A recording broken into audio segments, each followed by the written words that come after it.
Good afternoon, everyone, and welcome to the Museum of Science Live.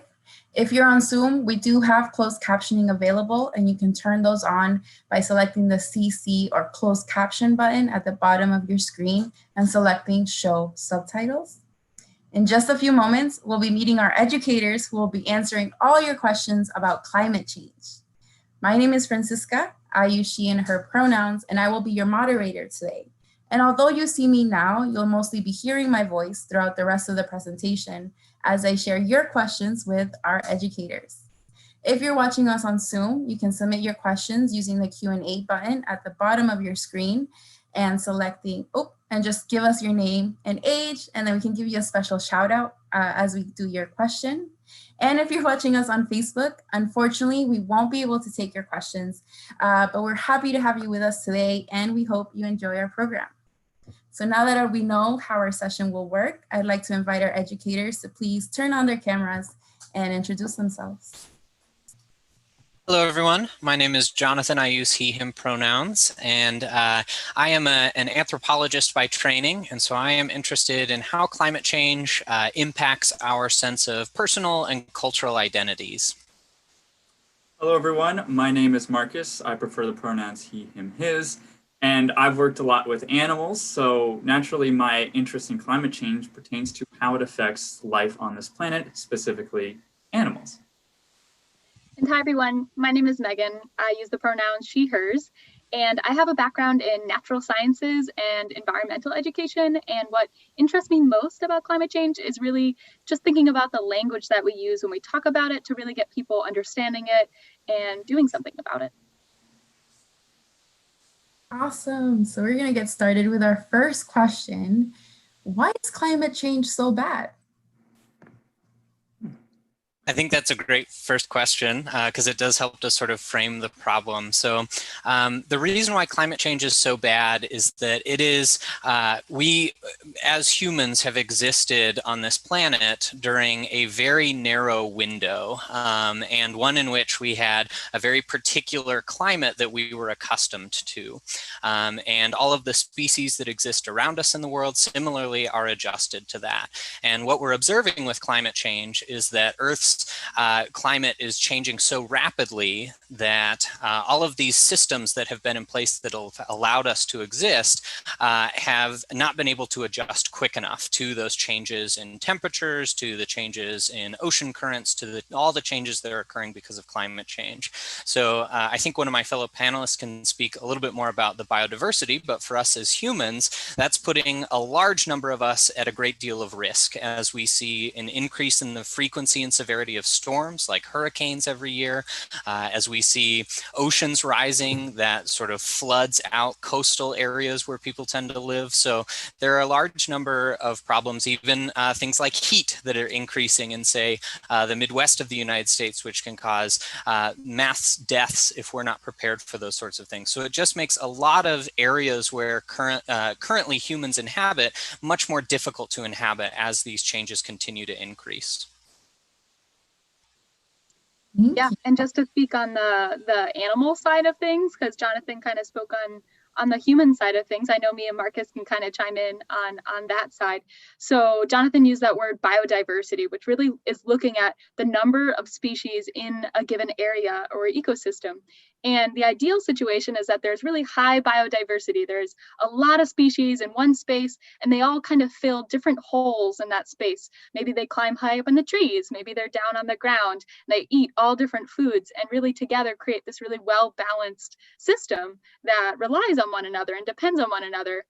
But when climate change comes into play, it can start to remove some of those pieces, and what was originally a really well-balanced system starts to sort of break apart.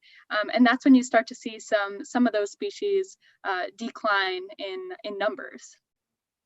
Yeah, and just to work off of what both Jonathan and Megan said is that animals have adapted to their environment, and climate change is changing that environment very quickly, in many cases too quickly for an animal to adapt. So oftentimes an animal that's really good at doing one specific thing, they might not do so well when that one thing changes, whether it's climbing trees, and climate change changes how trees grow or how they develop through their life. it tends to favor animals that are more generalists, animals that don't have a specification, are just good at doing a lot of things. So biodiversity is dropping because of climate change, but that doesn't necessarily mean that the number of animals is dropping. It's just the different kinds. Excellent question.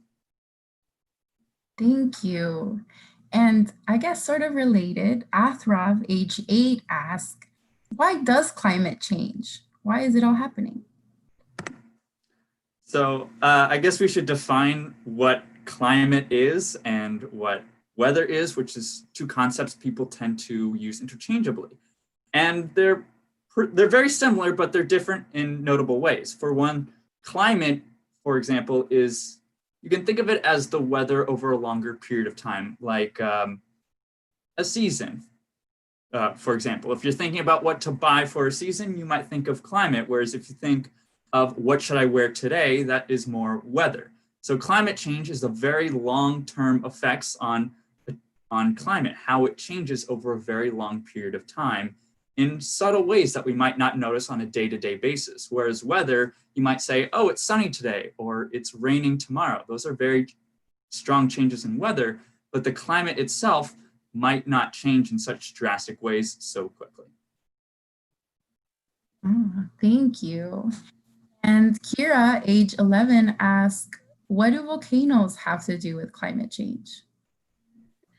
I think that's a great question, and something to add on to sort of what Marcus was answering with the previous question is that climate is always changing on the Earth. It has been naturally changing since the Earth first started. And in fact, we wouldn't be here without significant changes to the climate.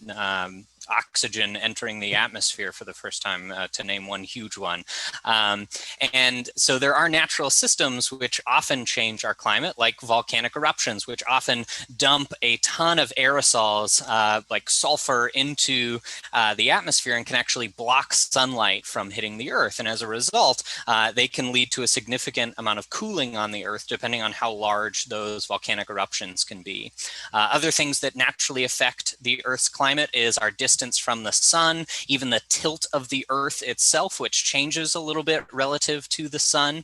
And so when we're talking about climate change and how quickly it's happening now, what we're generally referring to there is human-induced or human-caused climate change, or sometimes referred to as anthropogenic climate change. And that is because we as humans, particularly since the Industrial Revolution, in order to produce fuel and energy, have begun to release greenhouse gases as we've burned fuels. So those are carbon dioxide, methane, nitrous oxide. There are a lot of them, but they capture that solar energy, which would otherwise bounce right back out into space. And so as a result, we've started to see this trend of global warming. And because we're burning those fuels so quickly, it's happening on a much faster scale than those more natural things like volcanoes or changes in the Earth's tilt, things of that nature. Thank you. Gwen, age 9, she asks, what's an ice age? I don't think I have an exact definition to share, but an ice age is a period of cooling. It's a period that's just very, very low temperatures here on Earth. And of course, some animals that are not well equipped for those conditions aren't going to survive through that time. I know Earth has gone through a number of ice ages. I don't know when the most recent one was. Marcus, Jonathan, do you have any thoughts on that? 14 to 10,000 years ago. Cool, thanks. And Kira, age 11, also asks, is the ozone hole causing any of the climate change? I can start with that one. If either of you want to add on afterwards, please do. So that's an excellent question. And there was definitely a lot of talk about this hole in the ozone layer. Like Jonathan mentioned earlier, there are many chemicals and molecules in the atmosphere that help reflect or retain light, heating the Earth. And we absolutely depend on our atmosphere to reflect a lot of the sun's rays so that we don't absorb all of that energy. We also rely on those same molecules, those components in the air, like carbon dioxide, methane, water vapor, to help keep the Earth at a nice cozy temperature that allows us to sustain life. Now, where does this hole in the ozone come in? So there are certain human activities that release extra molecules, chemicals into the air, aerosols, as Jonathan put it. And one of them that is almost completely human-made are chlorofluorocarbons. Yes, CFCs for short. And what they do is they essentially interact with other molecules in the air that make the atmosphere a little thinner or less capable of retaining or reflecting some of the light from the sun. And so that makes the Earth a little less protected from the sun's rays and potentially makes it easier for the Earth to hold in more heat, causing or leading to higher temperatures over time. If either of you want to add to that, please do. Yeah, the only thing I'll add is it's sort of a historical anomaly that we often think of the ozone and climate change together because we're discovering both, scientists were discovering both sort of in the 70s and 80s together. So the ozone itself and the ozone hole in particular is not having a huge impact on climate change. A small impact, as Marcus mentioned. It's more that we discovered these two phenomena almost simultaneously. And so they were often linked as sort of environmental problems that we were going to have to deal with over time. So cool. I feel like I make that mistake a lot too. So thank you for that. And going back to animals, Eric, age 7, asked, in what ways is climate change affecting animals? I know Marcus has some stories to share. I can do a nice yeah, broad general look at that because climate change is certainly affecting animals, and I think a good general swap is many of them are moving north.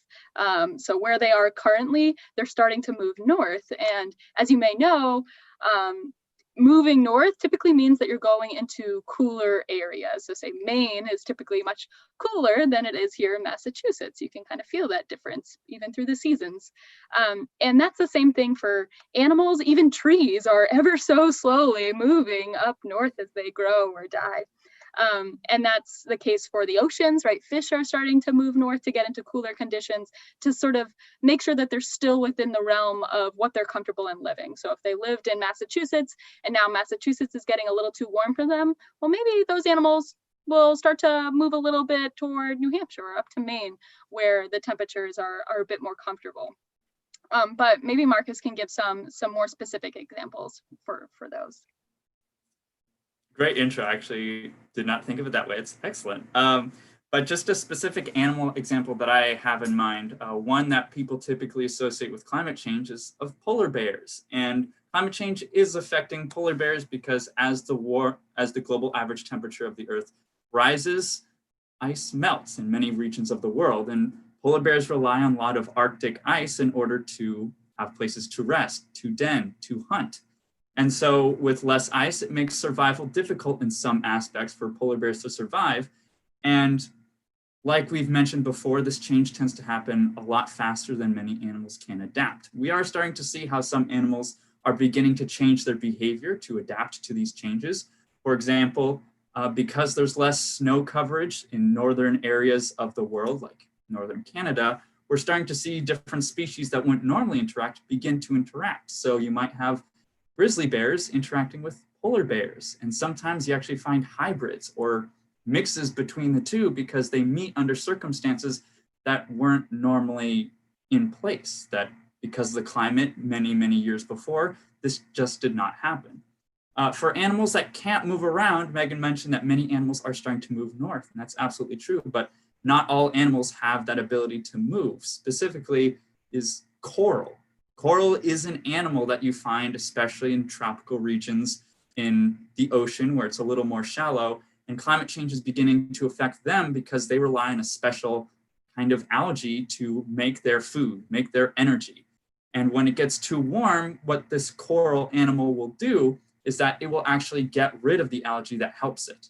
And by getting rid of that algae, it turns white. You may have heard of the term coral bleaching, and that's the process of coral expelling this algae that helps it produce energy. And when it expels this algae that helps it, well, then it has a rougher time getting food. And when that happens, sometimes this coral is able to recover. Sometimes the algae comes back. But if coral bleaching happens a lot and it gets consistently too warm for the coral, they won't be able to make energy and they won't survive. And you might find yourself with coral reefs that are almost completely white or void of color. And a lot of animals depend on coral as shelter, as food, as a place of refuge against other predators. And so when one species tends to drop or be affected by climate change, you start to see a chain reaction with a lot of other species as well. And ultimately, that affects us because we rely on the ocean for food. Nearly 1 billion people rely on fish or the ocean for their source of protein. And when climate change affects that affects us in turn. Yeah. Wow, thank you. Well, Afraf, age 8, asks, does climate change happen on other planets? That's a good question. And the answer is yes, as far as we know. Those that have an atmosphere or had an atmosphere. So the classic example is Mars. Mars, 1.3 billion years ago, we think had an ocean as well. And it has slowly cooled and lost that ocean. And now that's why we observe a lot of ice on Mars. So it went through pretty drastic climate change. You do need an atmosphere, though, in order to capture those gases to create the sorts of climate changes that we experience here on Earth. Thanks. And Harrison, age 5, wants to know how cars are polluting the air. So cars are burning fossil fuels, right? They're burning gas. So when they're operating, they're burning that and it's going out into the air. And that is contributing to that greenhouse gas effect that Jonathan had explained earlier. This makes me think of actually someone that I had spoken to that once asked me if I would be as okay with driving my car if like physical piles of trash would come out of, the pipe behind me and it was just trash coming out. And I said, no, of course not. I wouldn't want to just see trash coming out of my car all the time. And they said that's sort of virtually what's happening. It's just invisible and we don't really get to see it all the time and it feels less tangible.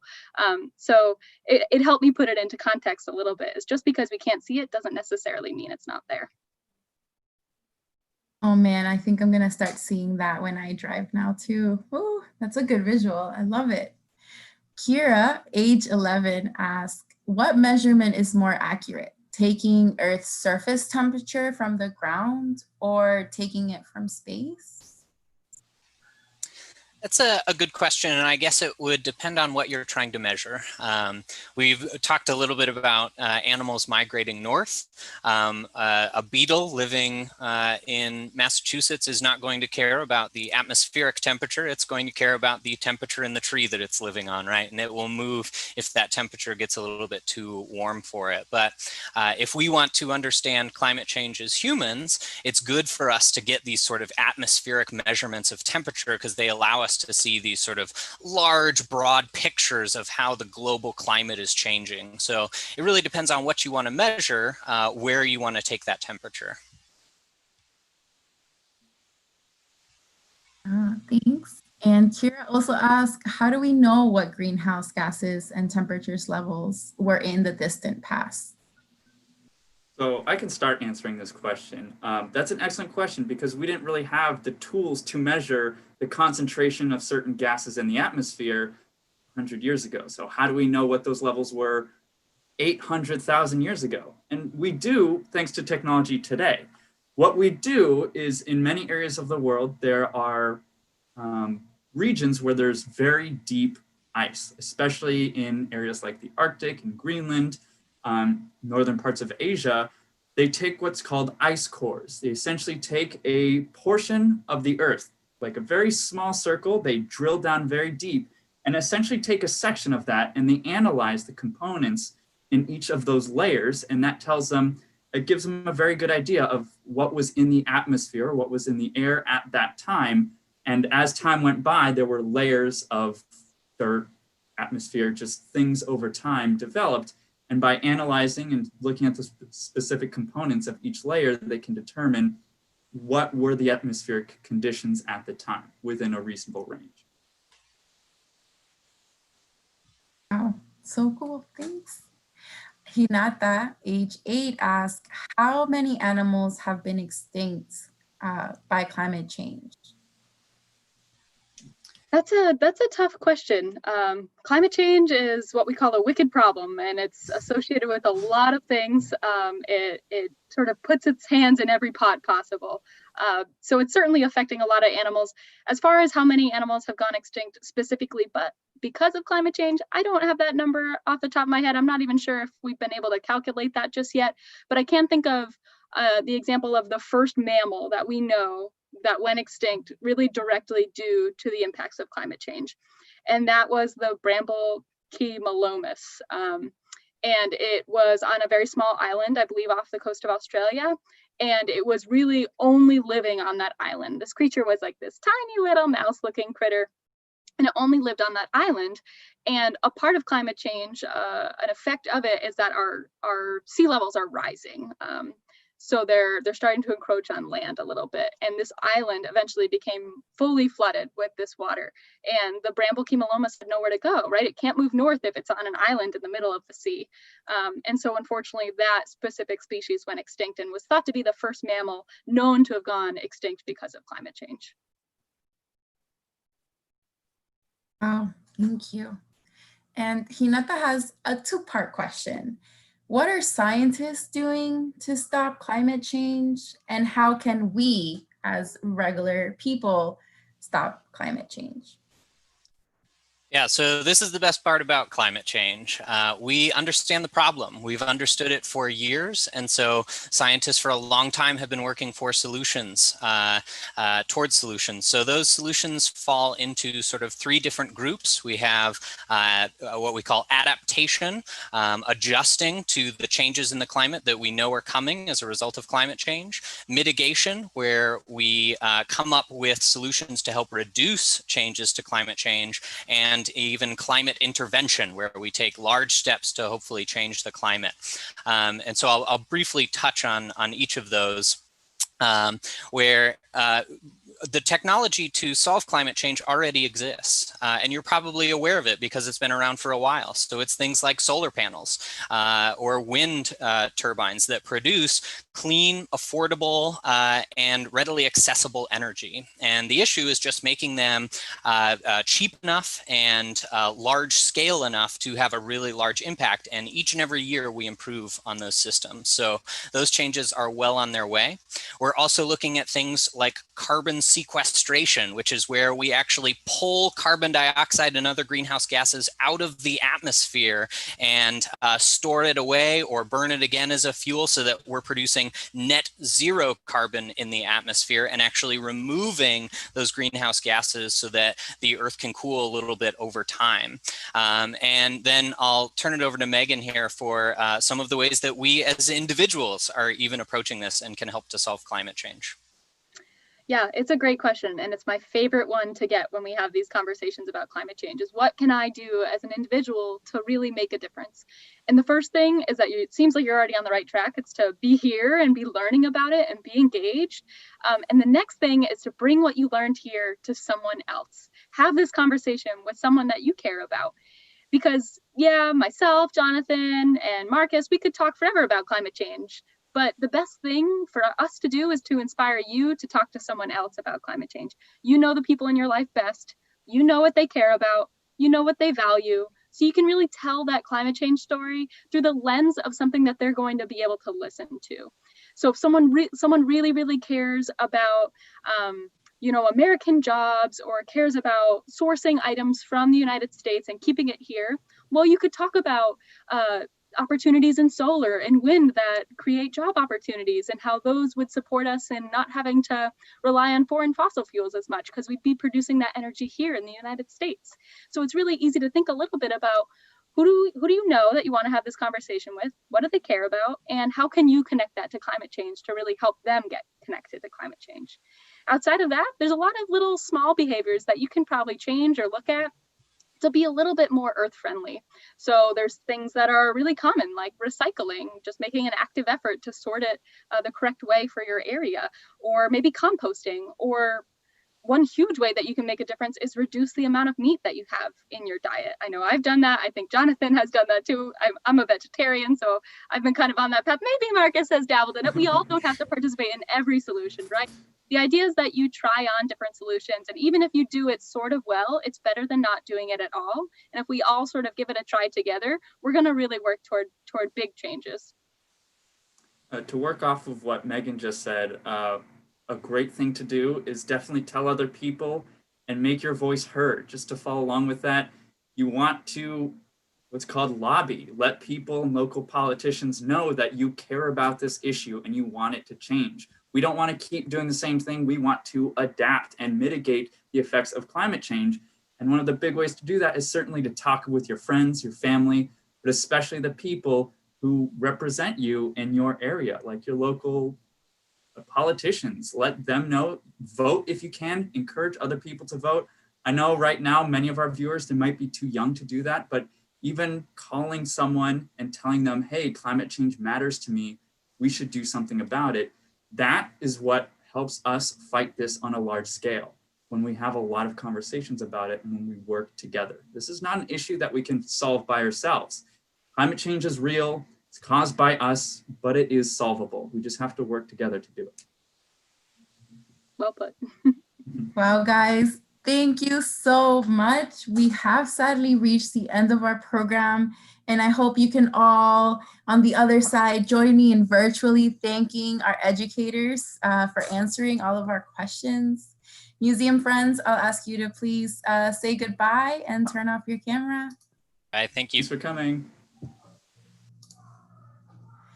And thank you all again for joining us, for asking such good questions. You can find all our virtual offerings, activity, podcast, more webinars by visiting us online at the blue link on your screen, mos.org/mos@home. And if you enjoyed the program and are able, we hope you'll consider making a donation to the Museum of Science. You can do that by visiting the yellow link on your screen, engage.mos.org/welcome. Your support can help us continue with this programming. And with that, we say goodbye. Have a good afternoon. Bye.